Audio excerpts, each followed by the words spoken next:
It is Wednesday night, and that means it's time for another episode of the Kicking Out podcast.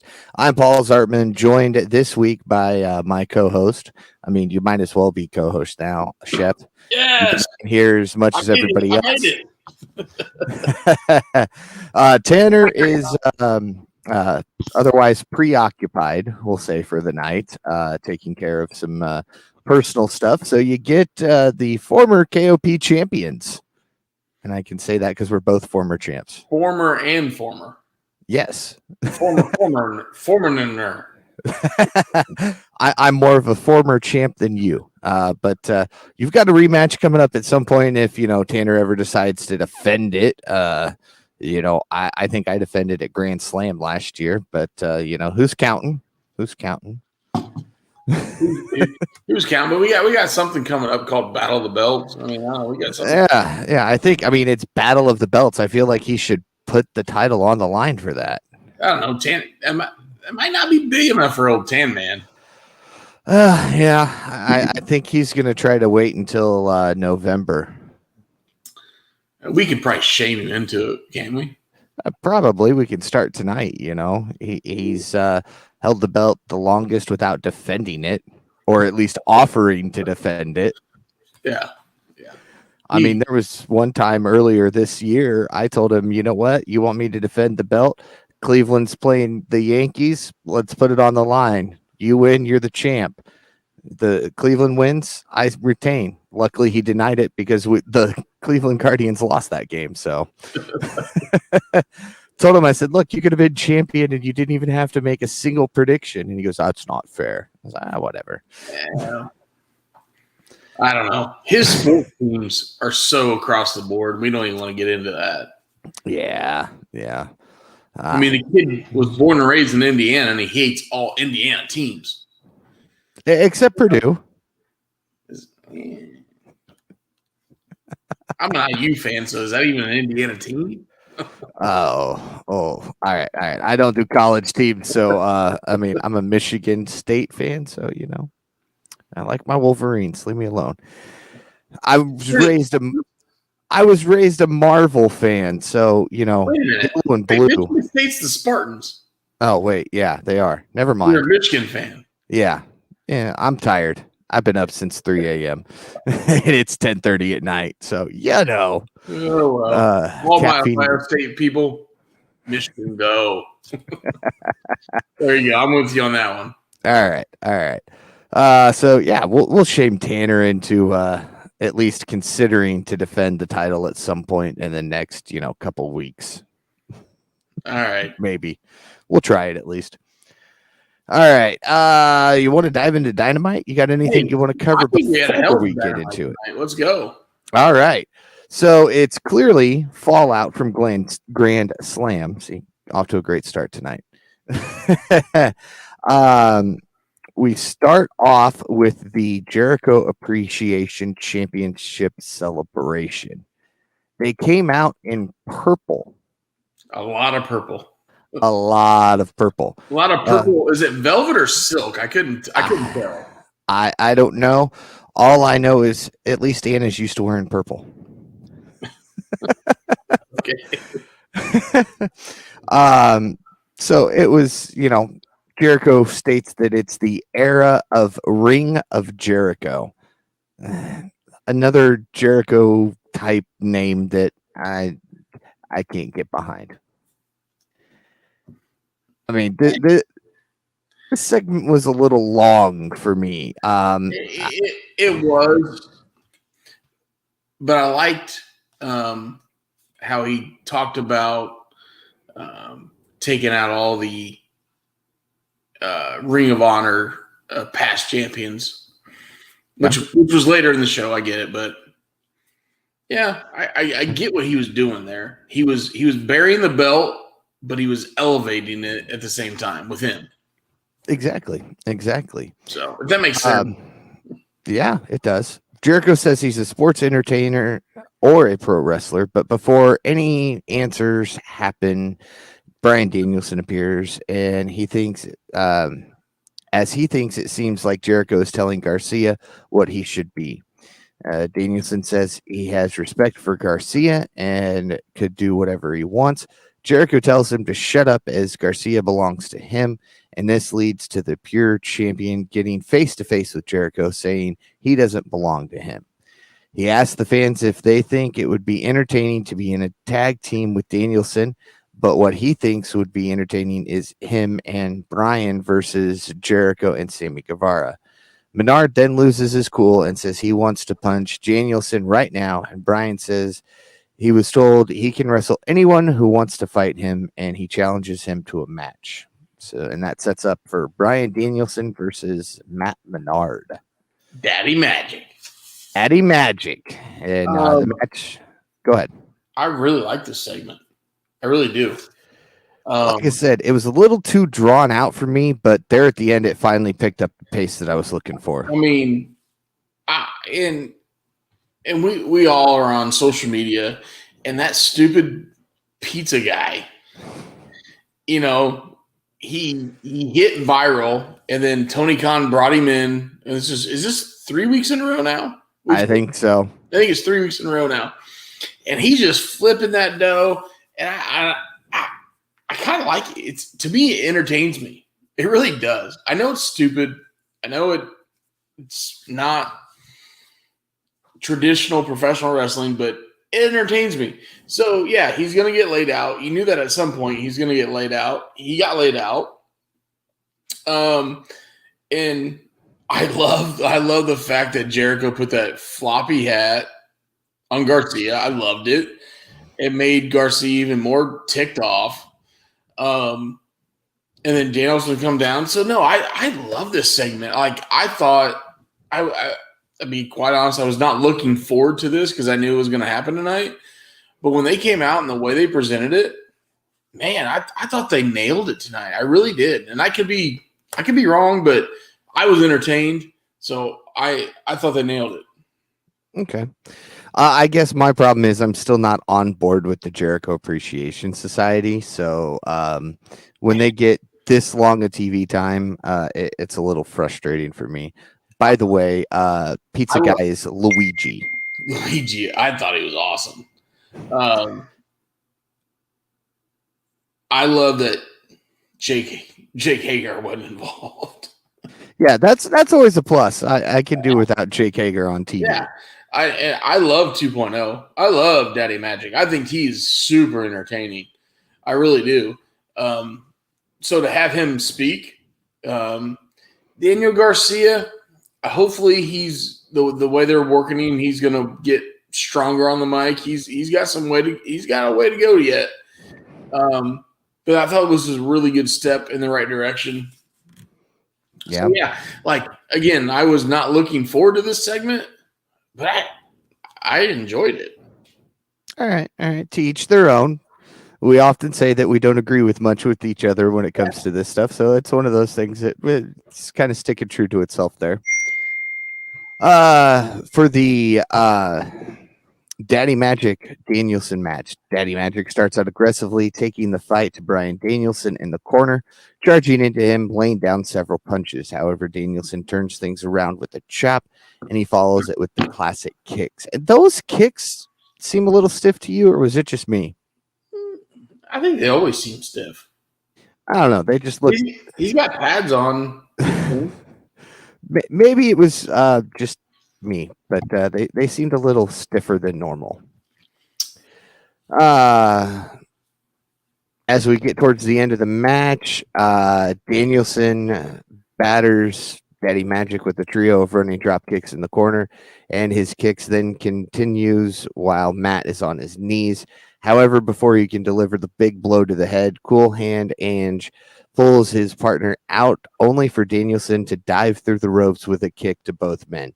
He tries to follow it with a diving knee, but Menard avoids it and then sends Bryan into the ring post as Parker hits a DDT on the floor with the official distracted. Claudio then heads out to uppercut Parker as he just picks him and carries him all the way to the back. But on his own, Menard is immediately hit with the Basaki knee, I think is what they call it, and then the label lock. And of course, he quickly taps out. I love the part where Claudio uppercutted the dude out of his shoe. Yeah, that was great. That was great. Out of the shirt, out of the shoes, carried him back. That was the end of the night for him. That almost made that match. Like when Claudio came down to assist and he literally uppercutted a dude out of his shoe. That was great. Yeah.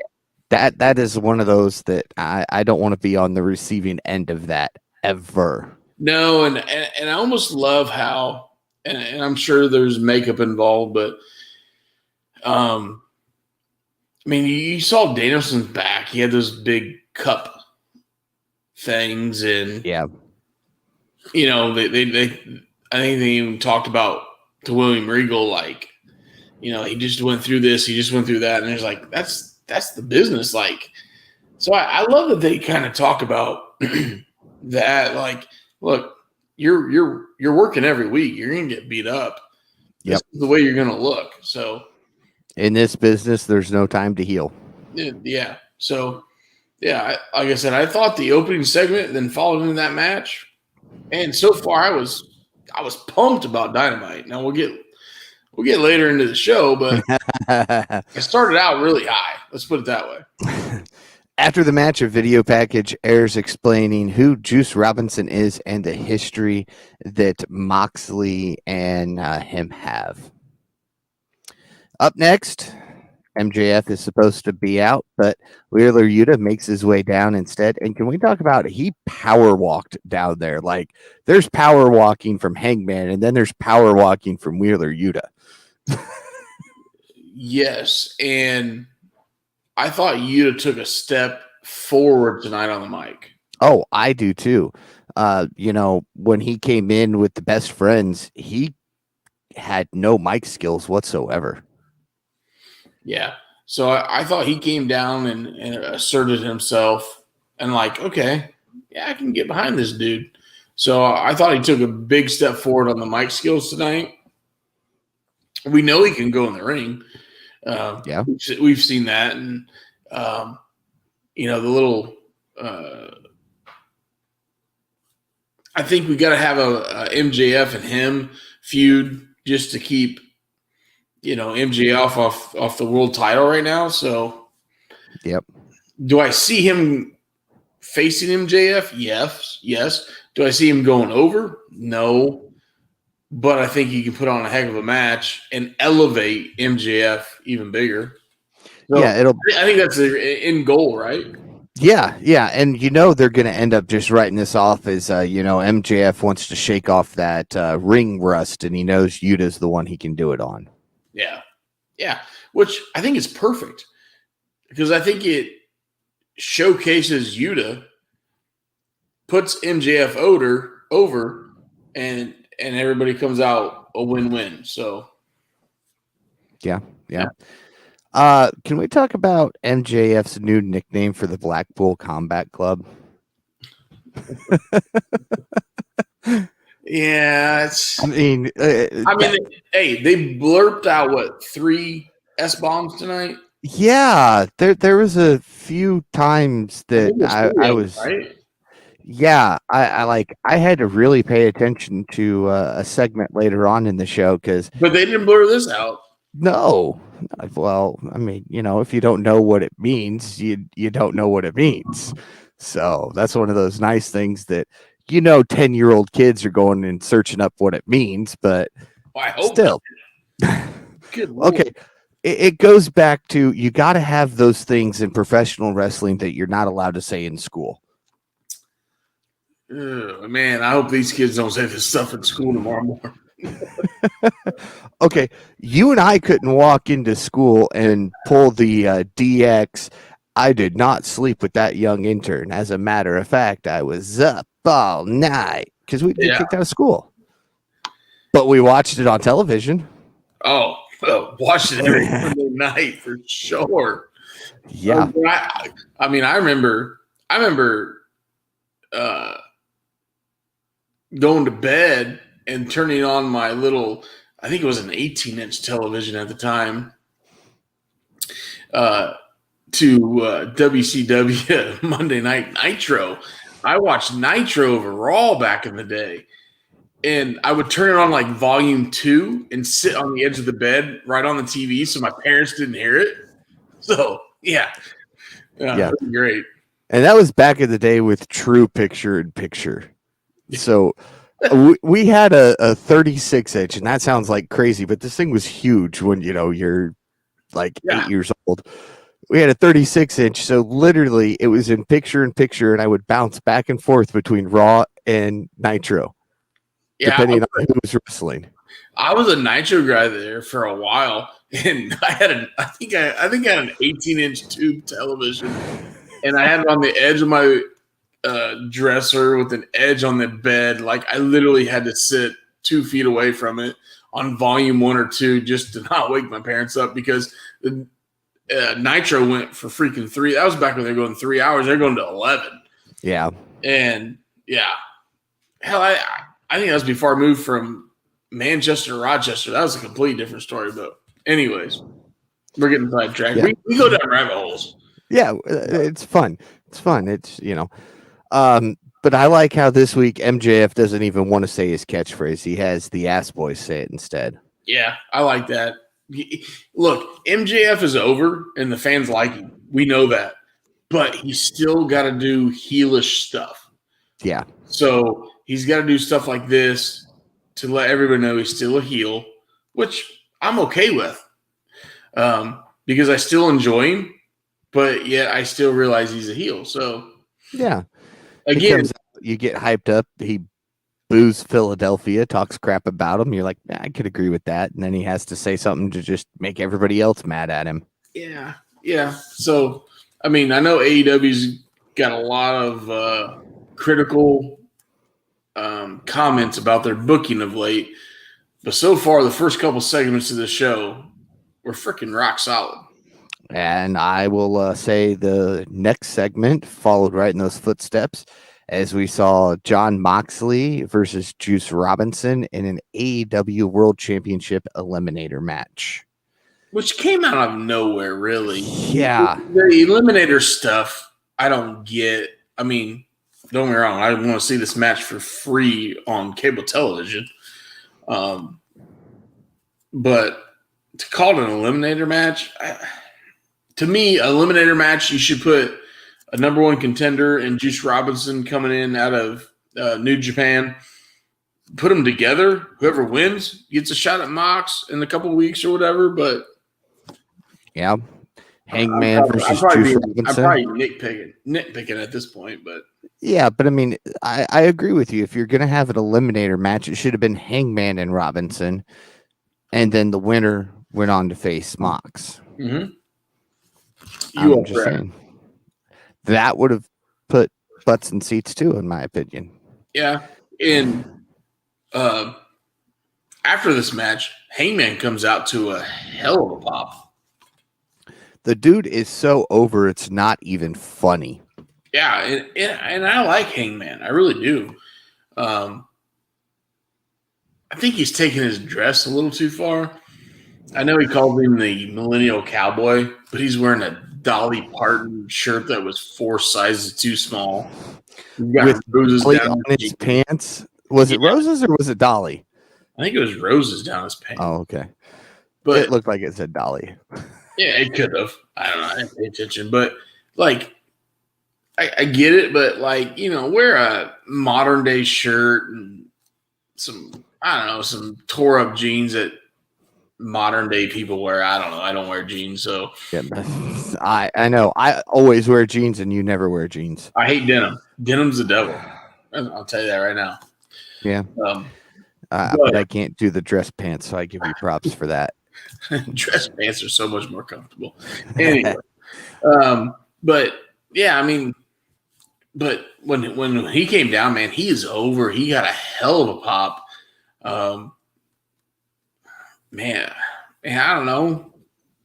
I want to see something going around. Juice Robinson and Mox, great match. I know they got about 12 minutes. I think I got it. Yeah. Cross arm breaker ends it with a submission. Yeah. So, I mean, I like the match. I know on some other matches they get closer to 20 minutes on it, but It worked for free television. Let's put it that way. Yeah. And of course, as Hangman's out there, MJF appears from the box he was sitting in up top, tells them to settle down. They're not fighting each other. They're fighting to lose, as he might cash in his chip in Cincinnati. And then Yuta appears from nowhere and attacks him, and a fan got kicked in the back. I don't know if you caught that or not, but when he went for that stomp, that 1 foot missed and hit the dude right in the back. I did. He's going to have some free tickets coming. Or he's going to go, I don't care. That was great. I got kicked by Wheeler. You did live to tell about it. Yeah. You know what? If he does, good for him. Yeah. But the times we live in nowadays. Free shows. Anytime they come back to Philly, they have some free shows. Yep. And I wouldn't be surprised if after that segment, security didn't go up, talk to him, and move him down closer to the ring too. But I didn't catch too much of what he looked like, so up next, Paige shows up in the ring. I'm going to butcher her name. I know I practiced it the entire show so I didn't screw it up. And here we are during the podcast, and I am going to screw it up. Saraya? You're right. Yay. My brain kept wanting to go Sierra, and I'm like, that's not right. I know it's not right. So Saraya shows up again. A little side note here is I'm a fan of her boyfriend's band. Her entrance music is zombified from Falling in Reverse. So that's cool. I enjoy the music. Yeah. So she's a little bit everything, but yeah. Yeah, Falling in Reverse is good. I wondered last week, there was such a pop, I couldn't tell what music was playing.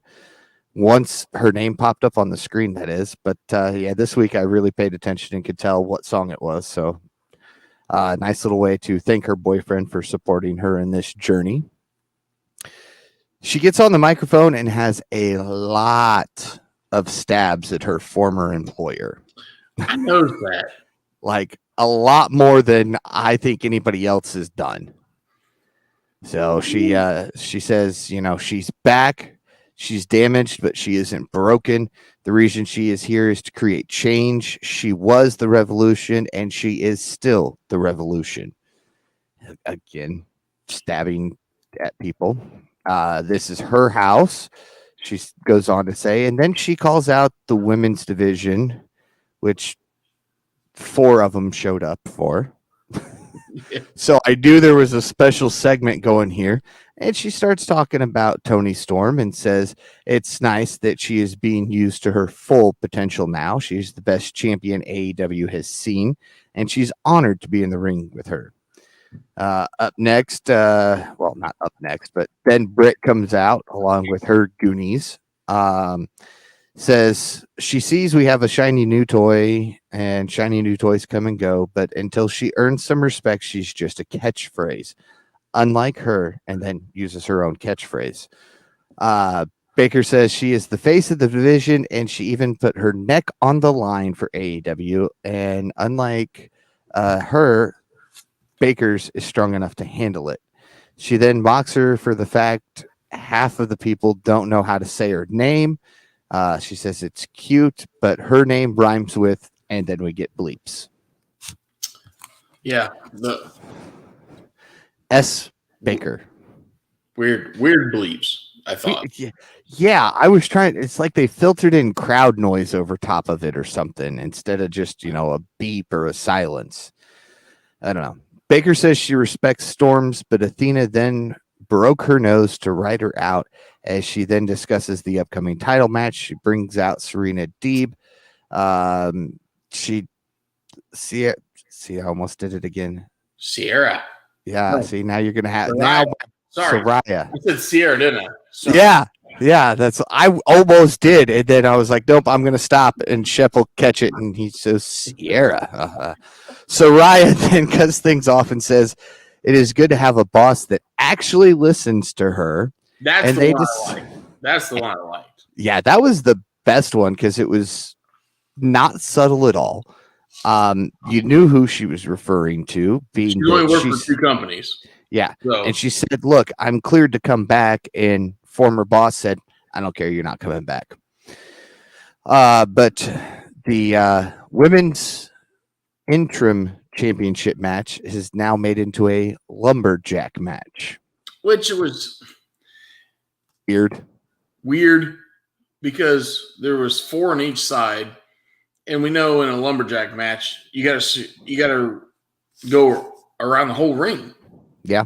So you needed 8 more girls. Mm-hmm. But we didn't get that. And as always in a lumberjack match, you've got 2 sides. Yeah. Doesn't matter.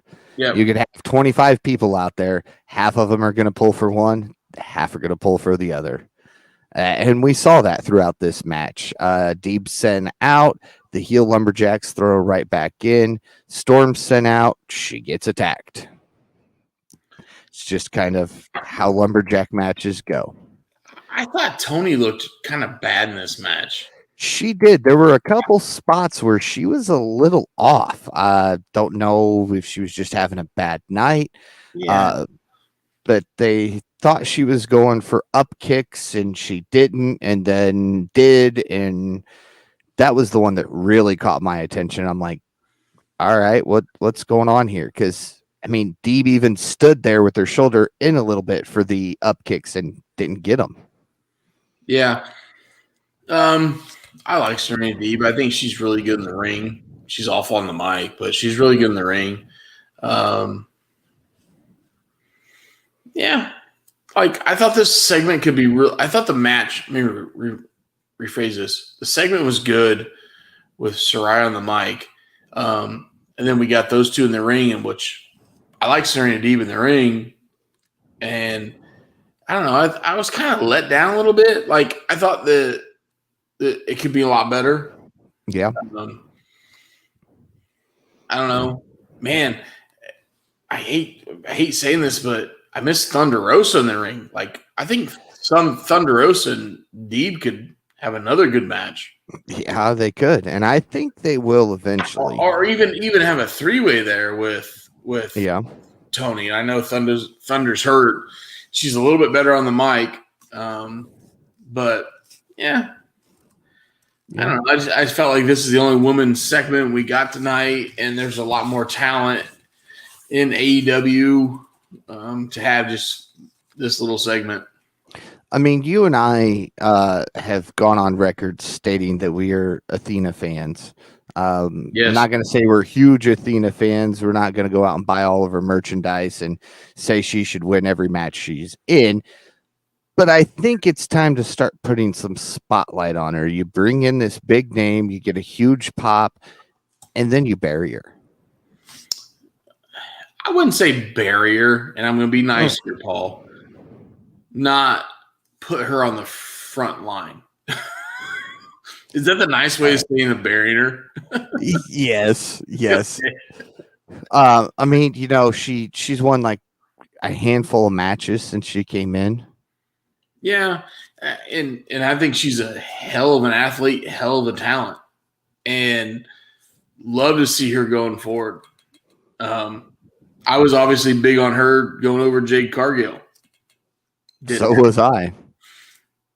I thought she was one of those girls that could go over Jade and still promote Jade to the next level to go for the women's championship. I thought she's that good. I still think she's that good.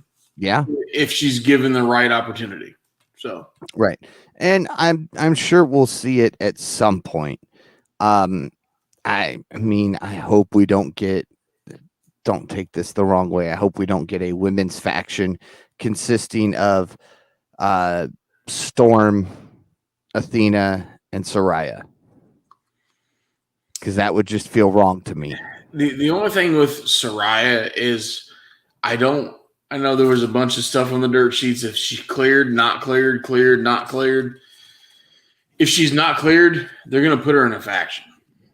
Yeah. If she's cleared, she should be on her own. But that's yet to be told. Right. And honestly, I'm kind of okay with her being on commentary for a women's match. Yeah, I didn't mind it. She wasn't terrible. You could tell she was still nervous and still a little rusty. But I think if she did it more often, and we went down to Excalibur, Taz, and Saraya for a women's match, I think that'd be a okay combo. Which she's okay there, but if you remember, I mean, when's the last time she worked a match? We're talking 5-6 years. The last time she worked a match was the last time she got injured, I think. Was that 3-4 years ago? It was a house show. I know it was a house show, but it was against Sasha. It might be 3-4 years. Ago. It was pre-COVID. I know that much. COVID. Yeah. What's COVID? Anyway. Pre-2020. There you go. Pre-2020. Pre-March 13th, 2020. I think it was sometime the summer of 19, if I remember correctly, that she was on a house show and she got injured. But and I'm sure behind the scenes, and we've all seen these comebacks, like when we saw it with Edge, he was working with FTR, which I love, just because FTR was in his neighborhood. When they did those documentaries on those guys. So I'm sure she's working behind the scenes. She's, obviously going to get some of that ring rust off, but. Oh, yeah. Yeah. I'm looking forward to seeing if we do get her in the ring or if she's more of a backstage role. Of course, we bring in a new women's coach a couple of months ago, and she ends up wrestling for 2 different titles in the women's division. So, yeah, who knows what'll happen with Paige or Saraya? I forgot. Paige is dead. She gone. She gone. She gone. She gone. So after the women's match, we go backstage as Tony Schiavone is catching up with the tag team champions. They need to stop doing this because you could clearly tell that was taped earlier today because there was nobody out there. Those were seats behind them and there was nobody in them. It's one thing to claim it was backstage, but don't do seating behind you. That's just me. But the Acclaimed shown backstage with Billy Gunn, who says next week it's National Scissoring Day. I don't know. Can we say that? They get interrupted by Keith Lee, who points out Gunn cost them their titles, and he says the champions got carried. Gunn says he's got 2 words for them: scissor me. So we grew up with Billy Gunn having a phrase you can't say in school, and now our kids get Billy Gunn, who's got a phrase you can't say in school. Yep. Perfect. Full circle. He's adapting. Exactly. But at least we know both can be said on TV, just not by minors. Yeah. No, I like this segment. Yeah. I like the Acclaimed. The Acclaimed are over. They're over, and that's why they deserve the championship. But I've been on a, I don't know, probably 60-day hiatus or high run of FTR.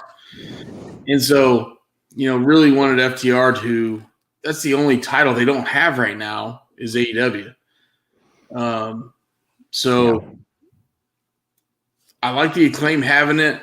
We got a little bit of Keith Lee showing up saying, hey, look, we got another shot, basically, I feel like is what he was saying. Yeah. So, yeah. Acclaim is great. We love the rap. We love the intro of the rap. It's great. Yes. I mean, what do you think? You think they get 2-3 months as a run? I'm saying they go till November, and we're gonna drop them on pay-per-view. And I'm hoping, since it's now official that they are kind of going away from the ranking system, I'm hoping that like next week or at least by mid-October, FTR makes their presence known, and we start getting a storyline between those two. When's the last time we saw FTR on a tag match on Dynamite? Yes. Before the trios tournament? Yeah.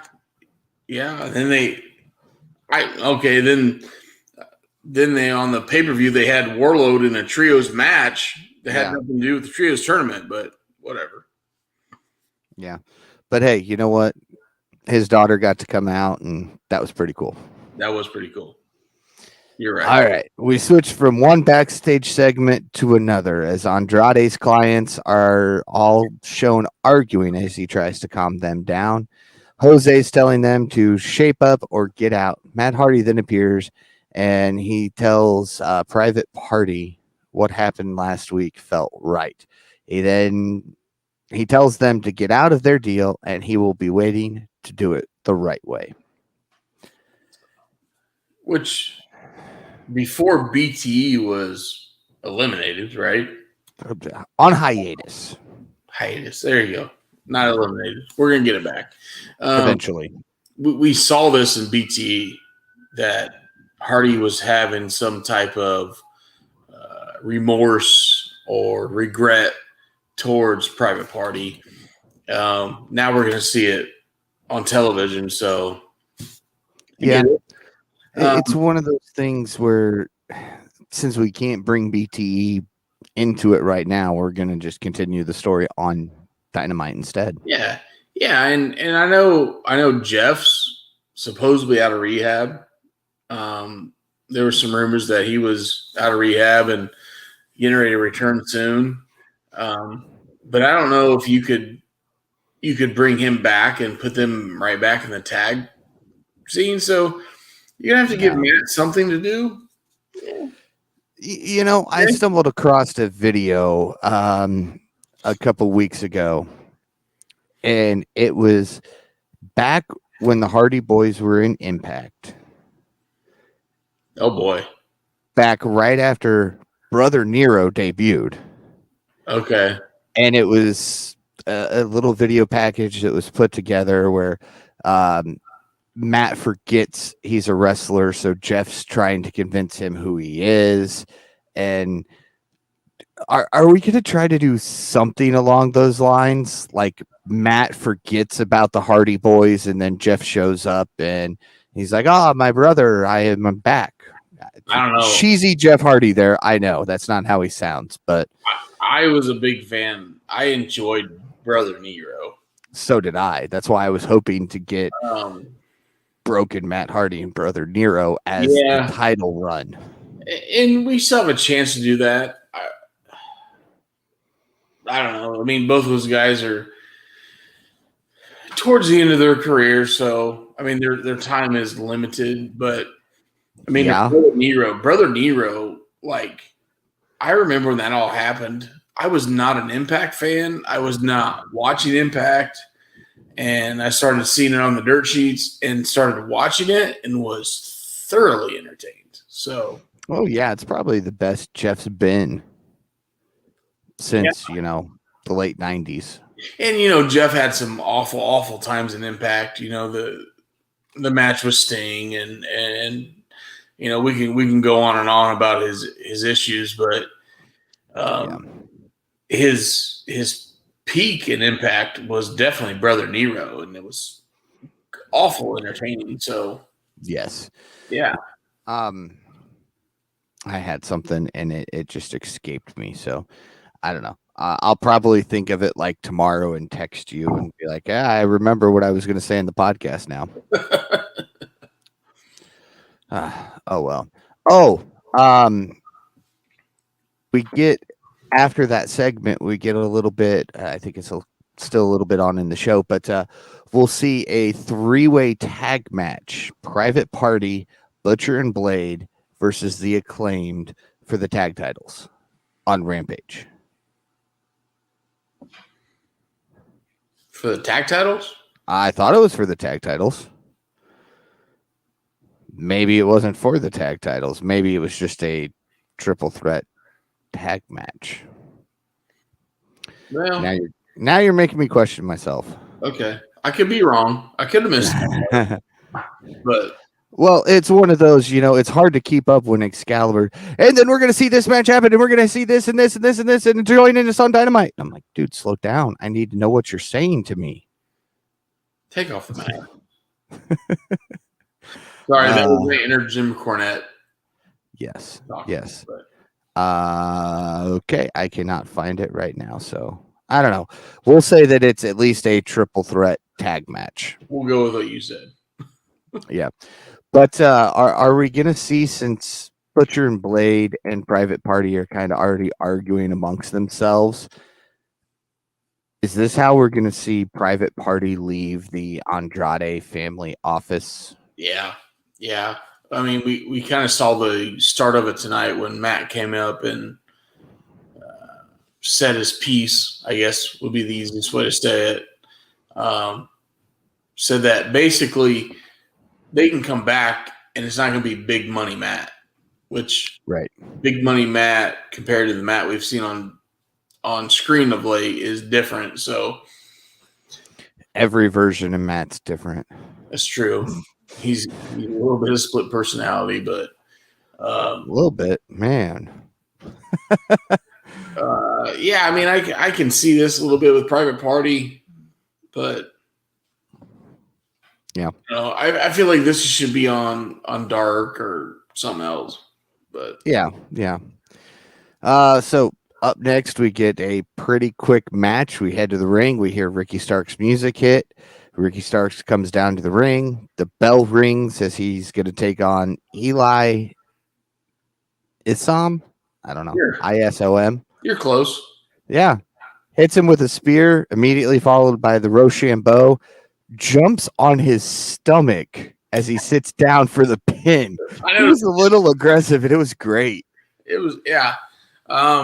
If you're going to have a squash match, this is the way you do it, Yeah. So, very entertaining squash match. Of course, this is what we've talked about. It's time to push Ricky Starks, and he's done with Hobbs, and now it's time to move on and push Starks. Yeah, I agree. I think he's a great candidate for the TBS title. Great charisma. He's good on the mic. Could be a little bit better, but he's good on the mic. I was glad they got the FTW title off of him. I think we talked about that a couple weeks ago. Just because you get that title off of him, that way he can go up. So, The only thing is where's the TBS title of late? Yeah, there's been a lot of frustration around that, even from the man holding it, it sounds like. So yeah. So I mean, I asked that question knowing the answer, but TNT, not TBS. I just caught that. Sorry, TBS is the women's title. TNT. Yeah. My bad. Yeah. Should be defended every Dynamite. Yeah. Or Rampage at least. Yeah, and we haven't seen him for a while. The last time we saw him was the trios match with FTR. Man. I'm wondering if he's got an injury that isn't a serious injury. He's just got to take some cool down periods in between. Yeah, but and this sounds awful, but we would have found that out on a dirt sheet by now. Well, yeah. Or maybe he's getting punished for some of the things he said. He was so darn over going into this run with the TNT Championship that I don't care what he said. I mean, unless he literally sat in a media scrum and told Tony Khan he can't manage a target. And his EVPs are idiots. Yeah, we wouldn't go there. I mean, the guy should be on some television, right? He should. So I don't know. I sit there and I see so-and-so has asked for the release or has been released, or, that we've come to terms. And it's like, man, that sucks. But then I sit there and the more I think about it, I'm like, but this opens up that opportunity for some of these younger guys to move up and to get that TV time that they were missing. I mean, Fuego del Sol's back on Rampage Friday night. He's still alive? Well, I'm interested to see what happened because the picture they showed of him, he looked like Luchasaurus. He was in black from head to toe. He was on the major vlog this week with Sammy, so yeah, and apparently Danhausen's joining the vlog crew now. That was awesome. Why is that damn guy is so entertaining? It's stupid. Because he knows what he's doing. Yeah. He knows how to be that comedy character, and he spent $10,000 on the vlog. yes. Danhausen needs the monies. Oh my god, he's so dumb, but man, he's so entertaining. And that's what makes him so good. Yes, yeah, exactly. You know he's not going to win many matches, maybe one or two against Fuego, but still, you go out there and you're like, oh, maybe this is the match Danhausen wins against Wardlow. It's not even that. It's like you want to see him out there on the mic. Yeah. So, I mean, who cares about his in-ring work? Yeah. That entertaining. And we all laugh. We all like him. Yeah. All right. Now let's get out of the rabbit hole and back to the show now. Yes. It's time for the main event as Jericho takes on Bandito. Yeah. Yeah. I can't. It's too late for my brain to function anymore. It happens. For the ROH World Championship. This is a pretty entertaining match. I think a nose got broken at some point during this match. Yeah, Bandito with the mask had a little blood going through, and obviously it didn't come from his forehead. So and it's hard to breathe in those masks as is. A lot of people do breathe through both their nose and their mouth, but when you get used to them, you just switch to the nose, and then it becomes hard to breathe through the mouth. Yeah. So he had a lot of red showing. Yeah. Then the eye poke for the win. Yeah. The match overall was okay. Yes. And I like Jericho. I just felt like you put somebody 5 to 10 years younger with Bandito, this match could be a little more high pace, a little faster pace. But I thought Bandito worked well with Jericho, and Bandito worked towards Jericho's ability. Does that make sense? It does. So, we get somebody, Sammy, in another 3 years. Shit, Bandito's older than that, isn't he? Well, I'm saying I'm giving Sammy time to get better in the ring. I mean, the kid's good now, but imagine 3 years from now with his constant training, he's going to be spectacular. I hate Sammy. And I hate his wife. I hate his vlogs. They're awful. Yet you watch them every week. They're so stupid. A's in the chat for Austin. So stupid. I hate both of them. It's so dumb. Okay, look, you can admit that you tuned in for Fuego. You tuned in for Cody. You tuned in for Alan Angels, Aaron Solo, everybody who's no longer on the vlog. Aaron Solo's a douchebag. Sorry. But he's funny. On the vlog. Okay, when him and Alan would argue back and forth. I don't like Solo.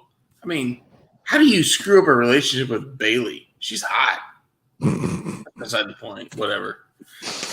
Oh, how did Buddy screw up a relationship with Alexa Bliss? That's different. That's completely. I mean, nothing against Rhea Ripley, but you talk about oil and water.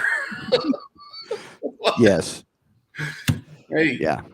Buddy, I mean, whatever. You can do what you can do, man. Oh man. All right. Let's but, change the subject.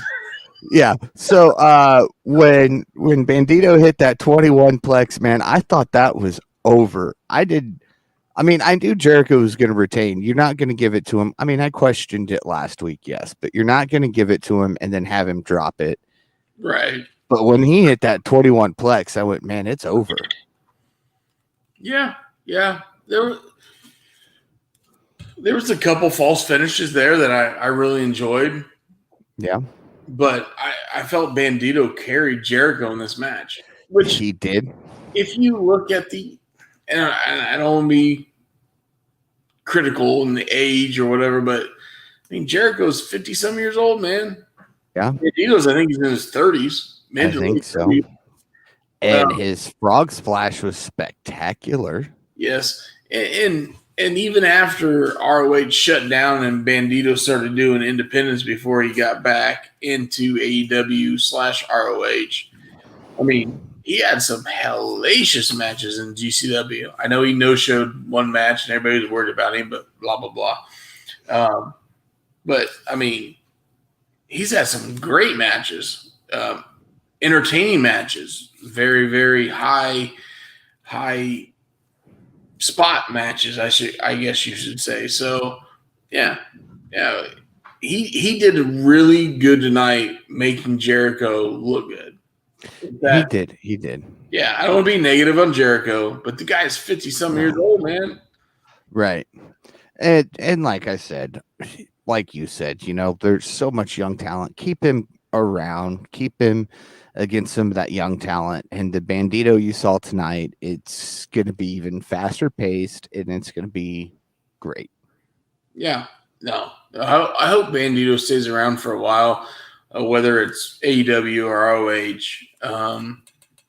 Yeah, I really hope we see a lot of him because he could be darn good.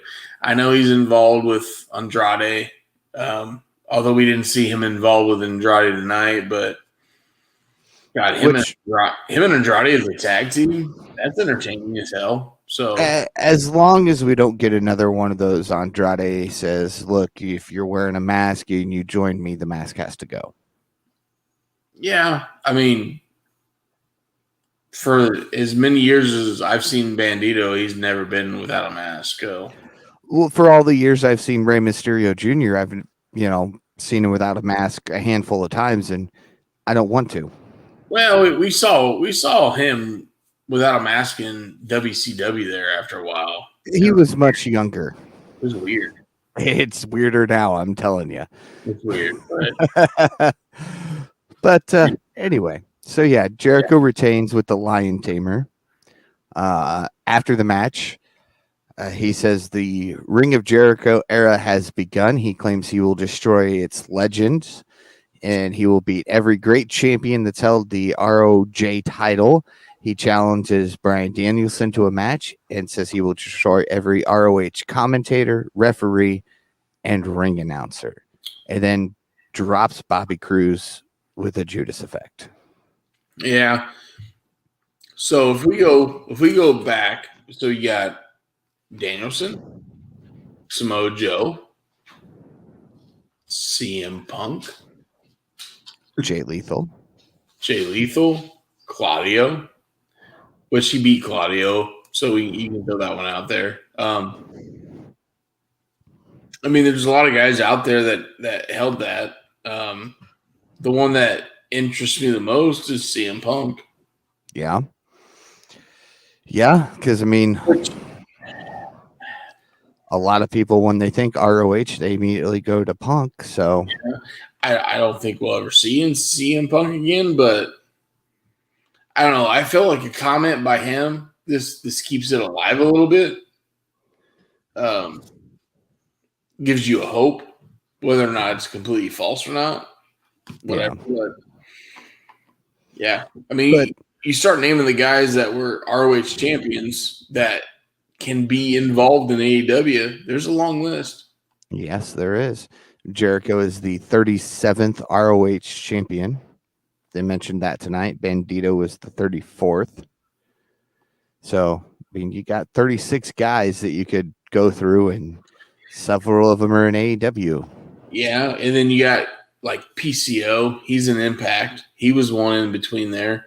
So Impact, AEW, he can make an appearance. Let Jericho beat PCO.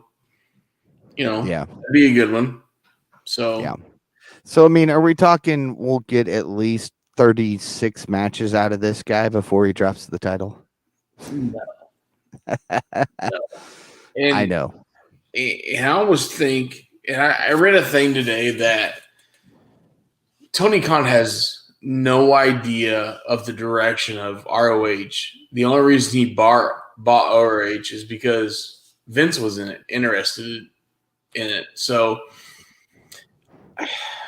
man, I don't know. I think we can see Jericho for here, 4 or 5 months, kind of promote that belt and then drop it to some guy like Danny Garcia or Wheeler Yuta. More like Danny Garcia is what I'm thinking right now. So, yeah. So, all right, let's go down another rabbit hole here. I've got time to kill if you've got time to kill before we wrap this and give our wrestler rating. I got a half a drink left, so let's go. I don't have that much left, so do we see Tony start turning to like Colt Cabana for ideas with ROH? Or do you think there's somebody backstage he might go to over somebody else that says, hey, look, I need direction. I'm so busy with AEW. I want to do something with ROH apart from have the titles. So help me out here. Okay. I'm going left field here. Marty Scurll, the villain. Yes. Thank you. Finally, somebody else wants to see Marty back in a big wrestling promotion. Thank you. I really think Marty was the booker of ROH before the pandemic. Yep. Then the allegations came against him, which I think were proved false, by the way. Yes. She was of legal age in England, just not of legal age to drink or something, and it all fell on him. So he's been working in Australia, New Zealand, and England, I think, of late. He's had some shows in the States, but I think Marty Scurll's clear, and I think Marty Scurll could be the lead guy of ROH going forward. Yeah, like correct me if I'm wrong, wasn't he part of bringing back the Pure Championship? He was the Pure Championship. Yeah. And then during the pandemic, I believe he was I'm guessing it's in Florida. He was in the jiu-jitsu camp of Riddle, Shinsuke Nakamura, and there's somebody else. But they always post pictures on social media of them working together. So, I mean, that's going on for a couple of years. So I feel like Marty's ready to make a return. Yeah. I feel like his name's been cleared, and a guy like Tony Khan needs to look at him and say, "Hey, look, let's go. Hopefully, let's talk numbers." Yeah. So to me I feel that's your guy for ROH moving forward. Okay. Whatever happens. All right. I can get behind that 100%. I have, they kept teasing things, and I kept hoping that it was going to be Marty and AEW, and we didn't see that, but I think it's time. I mean, yeah, the dude's good to go. Let's go. Yeah. Let him wrestle a couple times. I'm sure he would prefer doing the backstage stuff just because he doesn't have to put as much strain on his body then.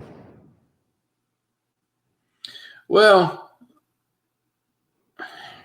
and let's not forget, even whether it's New Zealand, England, Mexico, or in the States, when that whoop whoop hits, people pop because they know it's Marty. Yeah.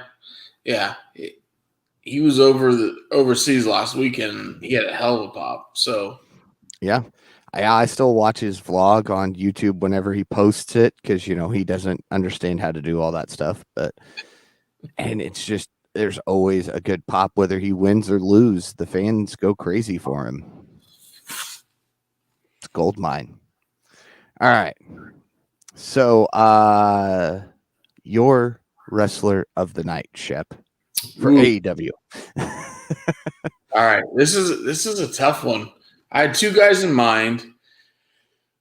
I'm gonna go Bryan Danielson. Okay. All right. Well, I don't know, honestly. I want to go Bandito just because he carried Jericho, and I think that's what I'm going to go with. So that was my second. I 100% on board with that one. Yeah, I mean, you said it the best. He carried Jericho throughout that match. If it was somebody younger, and it's not a knock against Jericho at all, it's just Jericho knows his own age, but yet you get a young guy like that coming in who said, "Look, I'll slow down my normal pace so that we can put on a good match." I'm all for it. Yeah. All right, so rating for tonight. Man, and don't judge me here. If you take out the women's match, I'm super high. With the women's match, I'm like, I'm 7.9 to 8. I'm 7.9. All right. I want to be in the 8s. I really wanted to be in the 8s, but yeah. Well, I'm right there with you. I'll go 7-8 just so we don't agree. All right.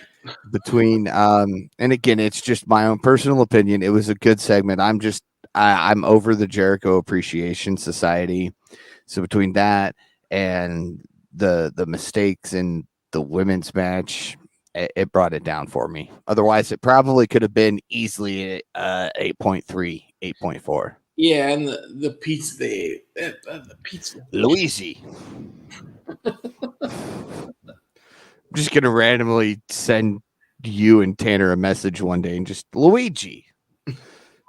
Just because. Why not? Yeah. So overall, I thought a pretty solid show. Yeah. It was good. Build up next week too. Yeah. So yeah. I know Tony Khan has taken a lot of stuff about his booking of the last 10, 15 days. And maybe it could be a little bit better, but yeah, he's all right. He's hanging in there. He is. For a man who's only knows how to do football and football, he's doing pretty good. He's got a lot on his plate. So yeah, especially since he put on a show tonight when he's worrying whether or not he's going to have a stadium by the end of the week. Yeah, that'll be fine. It's got some water in it by now, I'm sure. Yeah. But yeah, I mean, it's don't tell Tanner I said this, but I'm going to have to agree with him. Was eliminating the people that got eliminated due to suspension for the better, at least temporarily. And that whole suspension thing sucks for one. I